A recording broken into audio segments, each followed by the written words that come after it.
Asifiwe sana.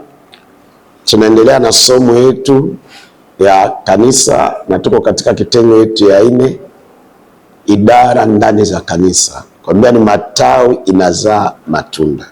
Kanisa yote yenye haina idara usitarajie kazi kwenda mbali. Na ndio ukisoma Yesu kando ya kuwa kiroho, kando ya kuchagua mitume 12, kila mtume alikuwa na kazi specific. Ukikuta Filipo na Andrea, kama kulikuwa habari ya chakula na safari, hawakuwa wanauliza Petro, hawakuwa wanauliza Yohana, hawakuwa wanauliza Yakobo, walikuwa wanauliza Filipo na Andrea. Kama ilikuwa habari ya pesa, hawakuwa wanauliza watu, walikuwa wanauliza Yuda Iskariote na wamama. Kama ilikuwa kwa ajili ya kupanga kuhusu mambo administration, walikuwa wanauliza watu 3, Petro, Yohana na Yakobo. Sasa watumishi wengi wa Mungu wako kiroho kweli, wanapenda Mungu, wana maono, wana bidii, lakini wengi kati yetu tunafeli kwa kitu inaitwa administration, utawala. Na administration kusema uongozi, kila mtu apewe kazi ya kile anajua na akisimamie na ilete matokeo. Sasa ndio nakwambia kanisa inakuwa na idara 24. Tayari tumeona idara 6. Tumeona idara ya kwanza ya maombi, tumeona idara ya pili ya uinjilisti, tumeona idara ya 3 ya walimu kufundisha, tumeona idara ya 4 idara ya wamama, tumeona idara ya 5 idara ya vijana, na tumeona idara ya 6 idara ya kusapoti kazi ya Mungu. Sasa twende kuona idara ya 7 na tutasimamia leo hapa. Tutaenda kusoma katika Mambo ya Nyakati wa kwanza sura yake ya 6 mlango wake wa 31 hadi 33. First Chronicle chapter 6 31 to 33. 1 Chronique chapitre 6 31 à 33. Biblia inasema, na hawa ndio watu waliowekwa na Daudi juu ya kazi ya kuimba katika nyumba ya Bwana. Sanduku katika nyumba ya Bwana, sanduku lile lipokwisha pata mahali pa kustarehe, nao wafanyakazi wa kuimba mbele ya maskani ya hema ya kusanyiko, hata Sulemani alipokuwa amejenga ile nyumba ya Bwana huko Yerusalemu, pia wakasimamia huduma yao sawasawa na zamu yao. Jina la Bwana libarikiwe. Tumetoka kusoma Mambo ya Nyakati wa kwanza sura yake ya 6 mlango wake wa 31 mpaka 32. Kusudi nifundishe andiko vizuri, nipende nisipende, nitaingia kwa kitu inaitwa jina yake nini, historia ya Biblia. Na katika historia ya Biblia, Mungu alipowatoa wana wa Israeli Misri, katika kitabu ya Kumbukumbu ya Torati sura ya 12, Mungu akawaambia, mtakapoingia katika hiyo nchi, mimi Mungu nitachagua sehemu mojawapo, na hiyo sehemu mojawapo nitachagua, mtanijengea nyumba, na hapo ndio jina yangu itakuwa na sanduku yangu ya agano itakuwa pale. Na Waisraeli walipoingia katika hiyo nchi, muda wote wa Yoshua hawakumjengea Mungu hiyo nyumba, muda wote wa waamuzi hawakumjengea Mungu hiyo nyumba. Na ilipofika wakati Sauli amekuja kuwa mfalme wa kwanza wa taifa Israeli, Sauli, kila mtu alijijengea manyumba yake, lakini hakuna mtu alifikiria kujenga nyumba ya Mungu. Na hivyo ndio tunakuwa, Bwana anapotupeleka na tutoa kwa shida Misri, anapotutoa kwa jangwa kwa mateso, anatupeleka katika nchi imejaa asali na maziwa, na tunapobarikiwa sana tunajifikiria sisi kujijengea, kujinunulia, kujifanyia hiki na hiki na hiki, lakini sana hatuko tayari kumfikiria, kumjengea, kumfanyia yule ametufanyia hiki na hiki na hiki. Na baada ya Sauli Mungu kumkataa, sasa ndio Mungu akamchagua Daudi kuwa mfalme. Na Daudi alipopita katika ufalme, alipokuwa katika nyumba yake nzuri, walinzi wazuri, vitanda nzuri, kila kitu nzuri, akakosa amani. Na sijui kama na wewe unakosa amani vile Daudi alikuwa anakosa amani, au unafurahi. Kwa nini Daudi anakosa amani? Kwa sababu Daudi anaangalia katika sifa zote ya mtu kuwa mfalme, Daudi hakuwa na hiyo sifa. Kwa sababu kwa Israeli kuwa mfalme ilihitaji uwe na sifa tatu, na hiyo sifa zote tatu Daudi hakuwa nayo. Sifa ya kwanza, kwa sababu taifa ya Israeli ilikuwa taifa ya kitawa ya kifalme. Kwa hiyo mfalme akikufa inahitaji mtoto wa mfalme ndio akuwe mfalme. Na Sauli angekufa, angekuwa mfalme, ilikuwa Jonathan. Daudi hakuwa mtoto wa mfalme. Kwa hiyo sifa ya kwanza imemtupa chini. Sifa ya pili ingesababisha mtu akuwe mfalme. Biblia inasema kama mfalme atakufa na familia yake yote na watoto wake wote, mkuu wa majeshi atachukua nchi. Na aliyekuwa mkuu wa majeshi wakati wa Daudi hakuwa mtu mwingine. Wakati wa mfalme Sauli, aliyekuwa mkuu wa majeshi jina yake alikuwa anaitwa Abner. Daudi hakuwa mkuu wa majeshi. Kwa hivyo sifa ya pili inamtupa chini. Sifa ya tatu iliyokuwa inasema mtu anaweza kuwa mfalme katika taifa la Israeli kama familia ya mfalme wote wameuawa, mkuu wa majeshi pia amekufa, ilihitaji mtu mwenyewe anajua kisheria, kitabu ya sheria, na ndio walikuwa wanaitwa waamuzi, judges. Wale wote waamuzi ni watu wamesomea sheria. Daudi hakwenda ni primary school, Daudi hakwenda ni nursery school, Daudi hakusomea sheria, kwa hiyo asingekuwa kwa njia yoyote, lakini kwa sababu Bwana amemchagua kwa neema, Daudi akajipata kuwa mfalme. Daudi mtu ametokana na familia maskini iliyokuwa na wavulana 8 wakiwa na kondoo 20. Kwa hiyo kwa mahesabu yake, kwa akili yake, kwa mipango yake, hakuna hata siku moja Daudi alifikiria anaweza kuwa mfalme, lakini Mungu alipanga. Na wewe na mimi kwa maisha yetu na kwa mipango yetu, hakuna hata siku moja tulifikiria tutakuwa vile tulivyo, isipokuwa by grace of God, par la grâce de Dieu. Kwa neema ya Bwana umefika mahali ukuhitaji kufika. Kwa neema ya Bwana umekuwa jinsi ukuhitaji kuwa. Kwa neema ya Bwana una iki na bado unataka kuendelea kujilimbikizia wewe. Lakini hata kwa akili yako na kwa mawazo yako, siku moja haufikirie chochote kwa yule amekumeki, haufikirie chochote kwa yule amekufanya uwe jinsi ulivyo. Na hivyo ndio wakina Sauli mfalme, na hivyo ndio waamuzi, na hivyo ndio wakati wa Yoshua watu walifikiria wamefikishwa katika nchi ya ahadi, nchi imejaa asali na maziwa. Na sisi baada ya kuokoka, Bwana ametubariki, amebariki na hiki, amebariki na hiki, amebariki na hiki, amebariki hiki, amebariki. Lakini atufikirie kumfanyia Bwana, tunafikiria mpaka vile tutakufa tuendelee kujifanyia sisi kama sisi. Watu ni wabinafsi sana, watu wanajipenda sana, watu wako tayari kufanyia wajomba wao, watu wako tayari kufanyia baba mkwe zao, watu wako tayari kufanyia wazazi wao, watu wako tayari kufanyia warafiki zao, watu wako tayari kufanyia watoto yao, watu wako tayari kufanyia ndugu zao, mashemiki zao, lakini hawako tayari ya kumfanyia ule Mungu mwenye amewameki, huyo Mungu mwenye amewabariki, huyo Mungu mwenye amewafanyia kila kitu katika maisha yao. Sasa Daudi alipoona na kila kitu, akakumbuka yule mwenye alimumeki, sio wazazi wake walimeki, kwa sababu baba yake na Daudi, wakati nabii Samuel, Mungu amemtuma kwa nyumba yao kwamba katikati ya watoto wake kuna mmoja atakuwa mfalme. Baba kwa mahesabu ya baba Jesse hakuwa na hesabu ya mtu anaitwa jina yake Daudi. Akaleta watoto yake wengine wote 7, lakini mtoto peke yake hakumkumbuka, ni Daudi. Na kama si Mungu kumkumbuka Daudi, Daudi asingekuwa mfalme. Sasa Daudi alipolala katika nyumba nzuri, anatembelea ndege nzuri, ana magari ya kila aina, akakumbuka yule aliyemmeki. Na ningependa leo unasikiliza mafundisho ukiwa mtumishi wa Mungu, unasikiliza mafundisho, umeokoka, umekombolewa na damu ya Yesu, unasikiliza mafundisho, Bwana amekutoa faa mbali mpaka upale huko, Unaweza kusema Ebeneza, mpaka hapa nimefika ni Bwana.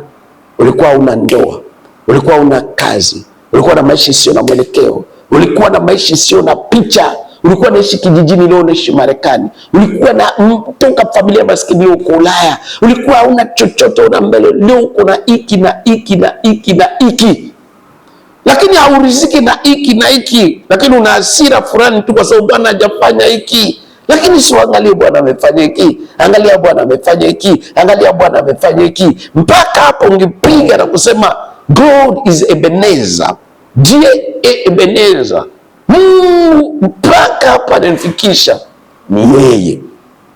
Na Daudi aliona hiyo. Na kama unataka kwenda mbali na Bwana, na kama unataka kusikia Mungu aongee maneno mingi zaidi juu ya maisha yako na kizazi yako, Mungu akuongea maneno mazuri juu ya kizazi ya mfalme Sauli, kwa sababu Sauli alijikimbikia tu, alikuwa anajifikiria yeye, lakini Daudi kwa sababu alimfikiria Bwana, Mungu akamwambia paka kizazi yako ufalme haitaondoka kwako. Kwa sababu unaenda kinyume kabisa na taratibu ya kibinadamu. Taratibu ya kibinadamu, binadamu ni wa binafsi, wanataka tu wao. Lakini taratibu Daudi, na ndio maana Mungu akamsia Daudi, nimepata mtu mwenye moyo wake iko sawasawa na moyo wangu. Moyo wa Mungu ilikuwa kwamba Israeli itapoingia katika nchi ya ahadi, watu wapate sehemu zao na Mungu pia apate sehemu yake. Lakini walipoingia katika nchi ya ahadi, watu wakapata sehemu zao, lakini sehemu ya Mungu haikuja patikana. Na kumbuka amewapatia hii nchi ni Mungu. Kwa hiyo wangekuwa watu wazuri, walipoingia tu, kitu ya kwanza, mtu wa kwanza alihitaji kupata ni Mungu, huyo amewapatia. Lakini Mungu ndio amegeuka kwa last, na sisi tungekuwa watu wazuri, mtu wa kwanza tunahitaji kumfikiria, kumfanyia mazuri kwa maisha yetu ni Mungu, yule aliyetumeki.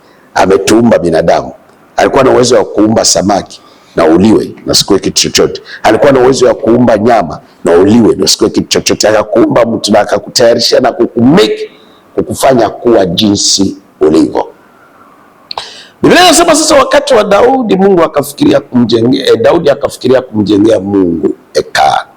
Lakini Mungu akamzuia Daudi asijenge kwa sababu mikono yake ilimwanga damu mingi. Alikuwa mwanajeshi. Kaambia mwanao ndio atajenga. Lakini Daudi akatayarisha kila kitu kinahitajika kwa ajili ya nyumba ya Bwana. Yeye tayari ana nyumba, lakini Bwana hana. Wewe una nyumba, una kazi, una mashamba, una hiki na hiki na hiki, lakini huyu Mungu mwenyewe amekufanya, umemfanyia nini aswa? Watu wako tayari kufanyia watu, lakini watu hawako tayari kufanyia Mungu. Biblia inasema sasa Sulemani alipojenga, sasa kila kitu kiliandaliwa na Daudi. Ndio maandiko mahali tunatoka kusoma. Baada ya Sulemani kujenga nyumba ya Mungu, Biblia inasema wakachagua ndani ya kanisa watu watakaokuwa na kazi ndani ya hiyo nyumba, kazi permanent, kazi ya kumwimbia Bwana nyimbo za sifa na nyimbo ya kuabudu. Kwa hiyo kulikuwa kitengo ya muziki ilikuwa ndani ya kanisa. Kwa hiyo idara ya saba kanisani ni idara ya muziki. Na Biblia inasema Mungu anashuka katika sifa na maabudu. Na ujue Mungu akishuka katika sifa na maabudu, Mungu si mtalii. Akishuka ukiwa mgonjwa unapona. Akishuka ukiwa una kazi unapata kazi. Akishuka ukiwa umefungwa umefunguliwa. Sasa idara ya saba kanisani, na ni idara moja powerful. Hekalu ilipojengwa tu ukaweka idara ya watu wa kumwimbia Bwana, music. Na hii idara inahitaji kushughulikiwa kwa kiwango ya juu, kwa sababu Mungu anashuka katikati ya sifa na maabudu. Na akishuka anakuja na vitu vyake, anakuja na uponyaji, anakuja na baraka, anakuja na ufungulivu, anakuja na miujiza, ana make impossible kuifanya kuwa possible. Na tunataka kwa makanisa yetu idara ya muziki iwe idara sahihi, iwe idara na nguvu, iwe idara ya ushindi itakayosababisha Mungu apate kushuka. Nitajaribu kuonesha mara 2 karibu 3 mahali wanasifu, mahali wanaabudu, wale wanamwimbia Bwana, wale wanacheza vinanda vile Mungu alikuwa anakushuka na kufanya kazi yake. Nikupatia katika kitabu ya Matendo ya Mitume sura yake ya 16:25 mpaka 27, utakuta mtu kwa jina yake Paulo na Sila walishikwa kwa sababu ya kutangaza habari njema. Tunapotangaza habari njema watu wanafunguliwa, lakini habari njema tunapoitangaza inaharibu kazi ya shetani. Biblia inasema mwana wa Adamu alionekana kwa ajili kuharibu kazi ya shetani. Tunapohubiri, tunapofundisha, tunapotangaza habari ya Mungu, tuko na haribu ufalme wa shetani. Ufalme wa nuru inaharibu ufalme wa giza. Na kwa sababu waliharibu kazi ya shetani, kalazimika wamshike Paulo na Sila, wakaweka ndani ya jela. Na katikati ya usiku nafundisha power of midnight prayer, la puissance de la prière de minuit. Nafundisha nguvu ya maombi ya katikati ya usiku. Katikati ya usiku utawala wote wa shetani uko macho, yoyote na control life yetu iko na inafanya kazi. Na kama utakuwa na uwezo ya kuwa naamka katikati ya usiku ya kuomba, una uwezo ya kucontrol vitu vinavyocontrol maisha yako. Na walipokuwa katikati ya usiku, wakati watu wote wanalala, lakini ndio nguvu yote ya giza inaamka, Paulo na Sila walianza kuomba. Na nakushawishi amuka katikati ya usiku kuomba. Ombea vitu vyote vinavyokudominate maisha yako, utaweza kuvidominate. Lakini wakaanza kusifu. Katika kusifu na kuomba, Biblia inasema ukuta yote ya nyumba ikafanya nini? Ikatikisika, ya jela. Milango yote ikaacha wazi. Na inawezekana unafungwa huko kwa jela ya umaskini, inawezekana huko kwa jela ya utasa, inawezekana huko kwa jela ya ukosefu wa kazi, inawezekana huko kwa jela ya kutokuendelea, unawezekana huko kwa jela ya kutokuolewa, huko kwa jela uweze kusonga mbele, uko katika vifungo fulani. Lakini katika kusifu na kuabudu, hiyo vifungo vinaweza kuachilia, hiyo vifungo vinaweza toroka, milango yote ikafunguka. Na nini inasababisha? Kwa sababu Mungu anashuka katika sifa. Na haijalishi uko ndani ya jela, haijalishi uko ndani ya maji, haijalishi uko ndani ya vifungo, haijalishi waganga wametawala maisha, lakini kama utakuwa mtu wa kusifu na kuabudu, mbingu itashuka kwa maisha yako na milango yote kawa wazi. Na kama Paulo na Sila wangependa kutoka, wangetoka. Kwa hiyo katika kusifu na kuabudu, sifa na kuabudu inafungua watu wengi. Sifa na kuabudu inafanya watu, lakini ibada yetu mingi ya leo sio ibada sana ya muziki ya kusifu na kuabudu. Ibada mingi yetu ya leo inakuwa ibada si ya sifa na kuabudu, lakini inakuwa ibada ya show, maonesho, kutaka kufurahisha watu. Na japo kanisa waimbaji wanapoimba hawaimbi kwa kufurahisha watu, lakini wanaimba kwa kumsifu na kumtukuza Mungu. Biblia inasema Yakobo sura ya 5 mstari wa 13 mpaka 15, Biblia inasema mtu wa kwetu akiwa na shida aombe, lakini mtu wa kwetu akiwa na furaha. Tunafurahi kwa sababu Bwana amefanya kulala na kuamka inatupatia furaha kubwa, kwa sababu kuna wengi tulilala nao hawakuweza kuamka. Sasa inatupatia furaha. Sasa bila sababu mtu aimbe nyimbo za kumsifu Bwana. Sasa tunaposifu Bwana, Mungu anapenda kusifiwa. Bila sababu Mungu anasema sifa zake hataki kuzigawa na binadamu. Wakati kuna sifiwa kwa vitu amefanya, wakati kuna sifiwa kwa mambo anafanya, kwa wakati anasifiwa kwa vitu nye watu hawaweze kuyafanya, Mungu lazimika kushuka. Na wakati anashuka, si mtalii, anakuja na vitu yake, anakuja na utajiri, fedha na dhahabu ni mali yake, anakuja na uponyaji wake. Jina yake anaitwa Jehova Rafa, Mungu mponyaji. Anakuja na amani yake, jina yake anaitwa Jehova Shalom. Kwa hiyo tuna sababu Kanisa inahitaji kuwa na kitengo ya 8, na ni kitengo ya muziki. Katika kusifu, katika kuabudu, Mungu anashuka, na Mungu akishuka, Mungu anaponya. Mungu akishuka, Mungu anabariki. Mungu akishuka, Mungu anakomboa. Lakini kwa nini leo watu wanasifu na hailete matokeo? Kwa sababu yule anahitaji pia kufanya hiyo sifa, inahitaji kuwa ana sifa zake. Wale wanahitaji kuongoza muziki wanahitaji kuwa na sifa zao kusudi Mungu aponye. Wale wanaongoza sifa wanaenda kuabudu wanahitaji kuwa na some character, vitu fulani vinahitajika kwao kusudi Mungu ashuke, muujiza itokee, uponyaji itokee. Ukikumbuka, ukisoma katika Samueli wa kwanza sura yake ya 16 na ukisoma mlango wake, Samueli wa kwanza sura yake ya 16, utaona wakati mfalme Sauli, kwa sababu aliachana na maneno ya Mungu, nguvu ya giza ikamtawala, mapepo. Na mapepo ilimtawala, wakaamua kuweka kikao ya baraza wa mawaziri. Na katika kikao ya baraza wa mawaziri wakasema watafute mtu. Na mtu gani? Watafute mhubiri? Hapana. Watafute nabii? Hapana. Watafute mtu anayejua kucheza kinanda vizuri, na huyo atakapokuwa anacheza muziki vizuri, mapepo itaachia mtumishi wa Mungu.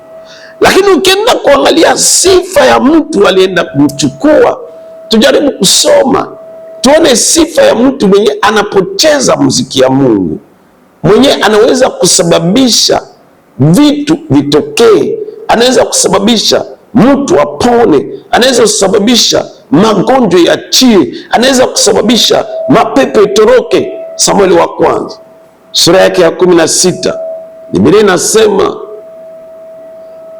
kuanzia mstari wake wa 14 mpaka 17, basi ndipo roho wa Bwana alikuwa amemwacha Sauli, na roho mbaya kutoka kwa Bwana ikamsumbua.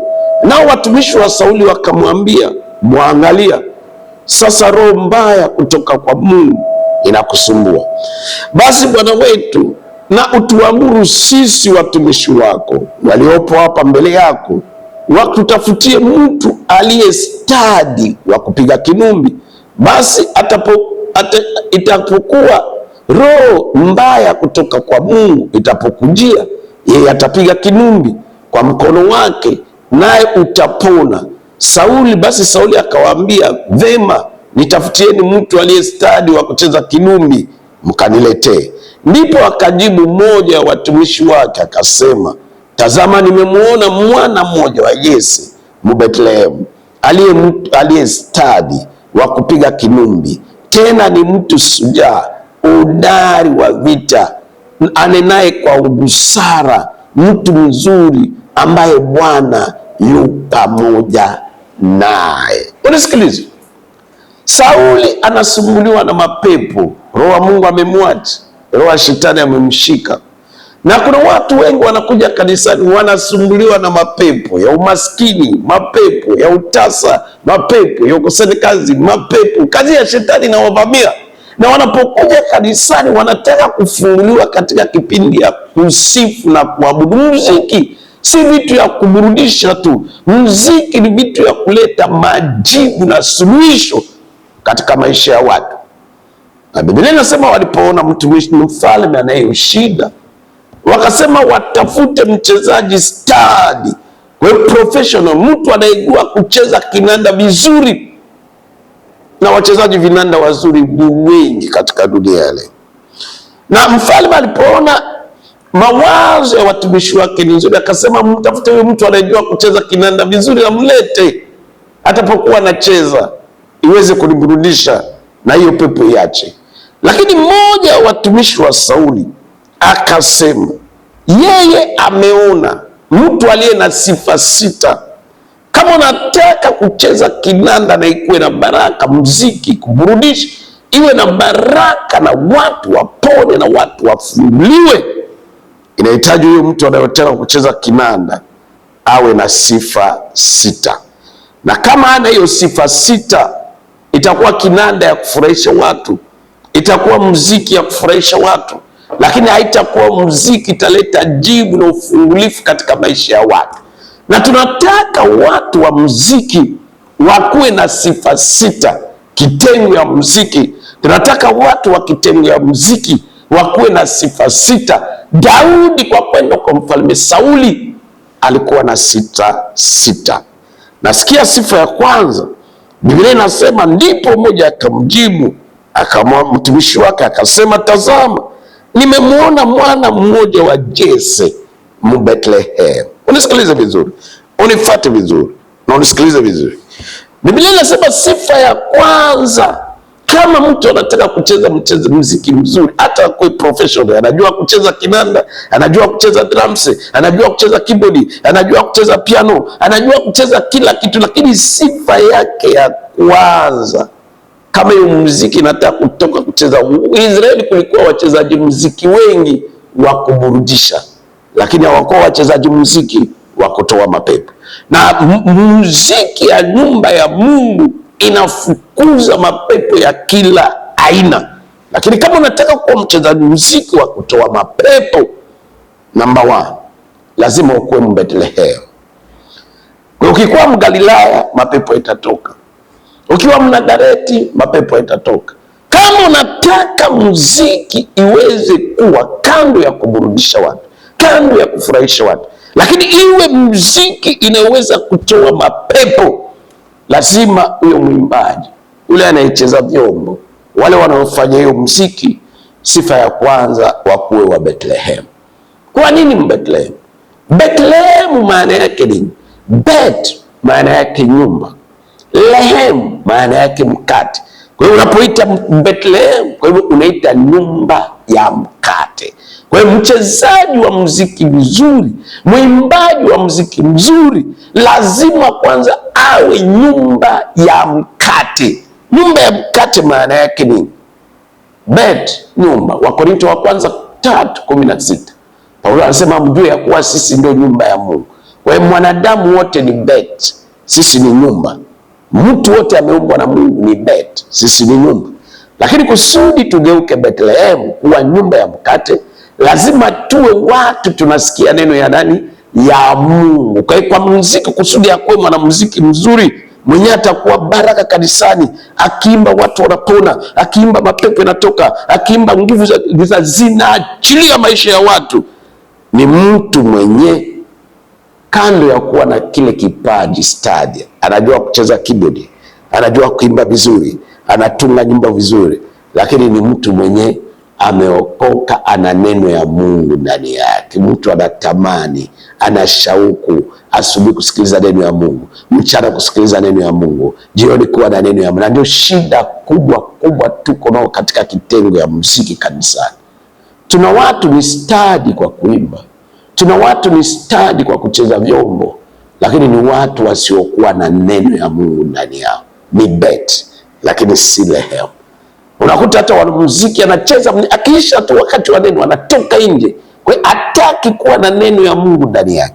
Na wakati wote utapata wachezaji wa vyombo, utapata wachezaji wa muziki, waimbaji wa muziki, lakini wenyewe hawana kiu ya neno ya Mungu. Jua unapata watu wa kuburudisha watu, lakini haujapata watu wenye watagusa maisha ya watu, mapepo itoke, nguvu za giza, kwa sababu Mungu aweze kushuka, kwa sababu Mungu kwanza yeye pekee ni neno.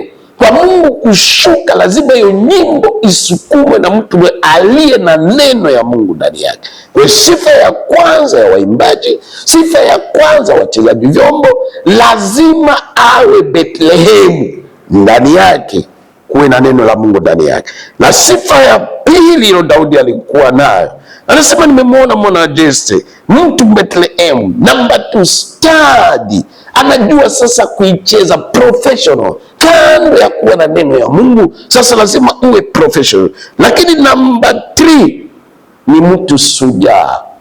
Sujaa ni mtu anaanzisha kitu watu wengine wanashindwa kuanzisha. Na kweli Daudi alipoenda kwa vita ilikuwa inapigana inchi kwa inchi, wanapigana kwa pamoja, lakini Daudi akaanzisha kitu, inchi ilikuwa inashindwa. Goliathi alijitokeza upande wa Filistini na Daudi naye akajitokeza upande wa Israeli kuanzisha vita ya kupigana watu wawili. Huyu akishinda moja, iwe nchi inashinda. Huyu mwingine akishinda moja, huyu mwingine. Lazima awe mtu anaanzisha kitu wengine wanashindwa kuanzisha. Na sifa ya pili ya shujaa, shujaa anapoanzisha kitu akubali kushindwa. Na Daudi alipoenda kupigana na Goliathi, hata ilikuwa mbali, hakurudia nyuma, hakukubali shindwa. Na tunahitaji kuwa na waimbaji. Na sifa yake ya nne, Biblia inasema ni mtu anayenena na busara, mtu wa hekima, mtu mwenye hawezi kuropoka, mtu mwenye hawezi kuvunja watu moyo. Kunena kwa hekima, tusema watu waimbe. Ninyi hamkuimba nyinyi, mlilala na njaa. Unakosa hekima, unakosa busara. Na mtu mzuri, na pointi ya mwisho, na Bwana yu pamoja nao. Mungu hawezi kuwa nawe pamoja wakati hauna neno ya Mungu ndani yako.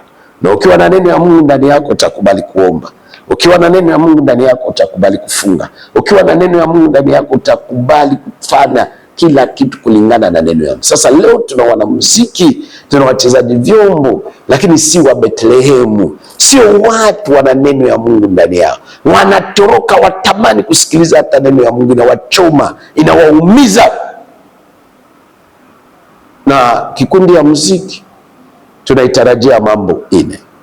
Kitu ya kwanza, tunatarajia kuwa na kikundi ya praise and worship, kikundi ya kusifu na kuabudu. Kitu ya pili, tunatarajia kuwa na makwaya, kwaya wa baba, kwaya wa mama, kwaya vijana, kwaya watoto. Kitu ya tatu, tunatarajia kwa hiyo muziki, tunatarajia kuwa na mabendi ya muziki. Na kitu ya nne, tunatarajia kuwa na waimbaji binafsi. Kanisa ya kwanza ya Yerusalemu ilikuwa na waimbaji 4,000. Kwa hivyo katika kusifu na kuabudu, Mungu anashuka, na anaposhuka mapepo yanatoka. Daudi alipokuwa anacheza kinanda mbele ya mfalme Sauli, mapepo inaachia. Lakini kwa nini mapepo inaachia? Kwa sababu huyu anayecheza hiyo kinanda ana sifa 6. Ni mtu anapenda neno ya Mungu, ni mtu anaishi neno ya Mungu, ni mtu ana nguvu ya Mungu, ni mtu Bwana yu pamoja naye. Na Baba yangu wa mbinguni awabariki sana.